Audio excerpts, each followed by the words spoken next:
जालौन जनपद में चंबल भले ही अब शांत हो, लेकिन उसकी घाटियों में कभी गूंजने वाली बंदूकें अब सत्ता के गलियारों से निकलते ही सरकारी दस्तावेजों की खड़खड़ाहट में दब चुकी है। डाकुओं के जाने के बाद भी लूट का सिलसिला नहीं थमा। अब इसे अंजाम दे रहे हैं वो लोग जिन्हें जनता ने वोट देकर चुना था। छिरिया सलेमपुर गांव का हाल सुनिए।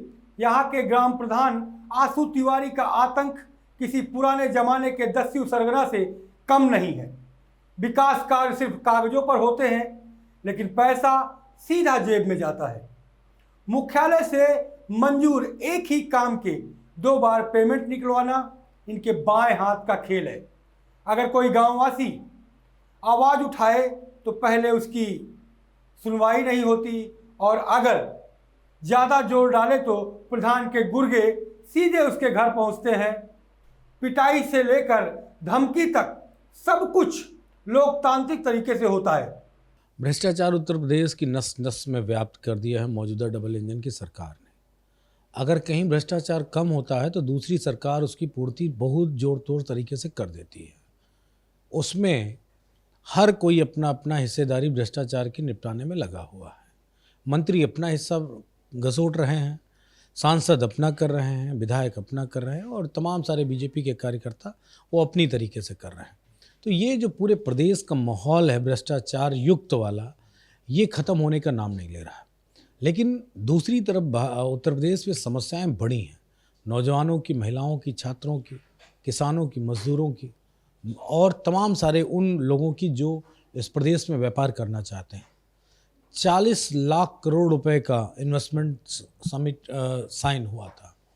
पता नहीं लगा कि कौन सा व्यापारी आया और किसने क्या इन्वेस्ट किया और उत्तर प्रदेश कहाँ से कहाँ पहुँचा है। सिर्फ कागजों पे काम हो रहा है।